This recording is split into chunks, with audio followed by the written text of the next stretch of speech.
Hello everybody, Father Rich here. With the records I listened to when I was 13. I watched Northern Revolution's video this morning. His attempt at that, and I enjoyed the video. I guess he said he wasn't really into music when he was 13, but he got into it a couple years after. And the first two he showed were Elvis and the Beach Boys. Now, when I was 13, Elvis and the Beach Boys were not cool. They were no longer cool. But this is what I listened to when I was 13. Got an honorable mention here. Jethro Tull. I did have their first two albums when I was 13. This one and Stand Up. I thought they were okay. I didn't really dive into the Jethro Tull until Benefit. You had Aqualung. And then they started doing those long ass, Thick as a Brick. I like that one. Then they had a Passion Play. I didn't like that one. And I never listened to another Jethro Tull album since. To this day. Anyways, I think I got 6 or 7 here. And they're going to start out number 7 all the way to my number 1. So here we got Canned Heat. I got this for Christmas in '68. And this is Living the Blues. The first side is it's a great blues side. I think one of the best ever. It's got different types of blues. Side 2 is a One Kind Favor, and then it's got this one long song that's just clippets of other things, which is pretty cool. And then side 3 and 4 is Refried Boogie. It's an extended, over 40-minute jam. And I actually listened to that back then too. I don't listen to that anymore. Side 1 and side 2 are what I listen to now. And then in '69, this one came out. And I actually dug this album a lot too.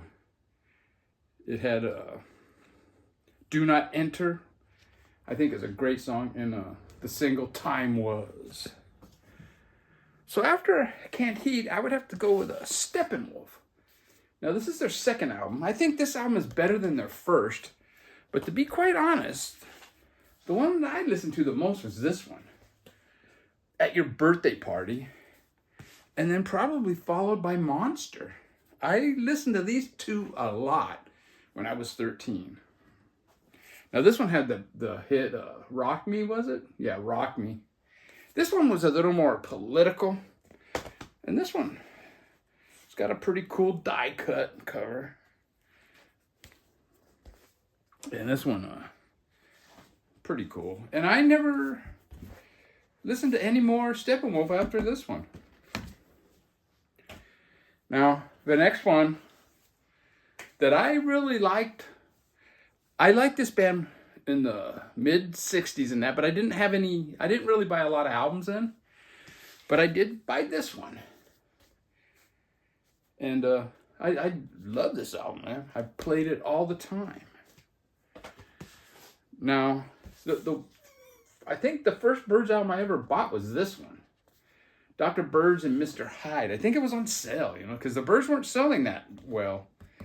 The album before this, Sweetheart of the Rodeo, kind of killed their career. But yeah, this is a cool album. I don't like it as much as this one. But I like it more now than I did back then. Let's put it that way. But this is maybe the one I listened to the most back then. And I really dig this album, man. Now the next band, it could be the band I played the most. It's actually probably the band I played second most. And it's the Jimi Hendrix Experience. When this album first came out, my friend Mark, he brought it over, and my response was, man, this guy can't even sing. But by the time the second one came out, I ended up buying this one. And this is probably the one that I listen to the most. And then the third album, I listened to all three of them, you know, when I was 13. All three. Now, the band that I probably honestly listened to the most when I was 13 would be this kind of obscure band. This is the White Album. This is probably my favorite Beatles album. This is the box set. I'm not taking it out of the... But when I was 13, I listened to side 1 of this a lot. Side 2, I think I listened to it maybe once, you know. Side 1 starts off with Yellow Submarine. Then you got Only a Northern Song, All Together Now, Hey Bulldog, It's All Too Much, and All You Need Is Love. It's a pretty rockin' side. And then, of course, this album came out, and I listened to this one a heck of a lot.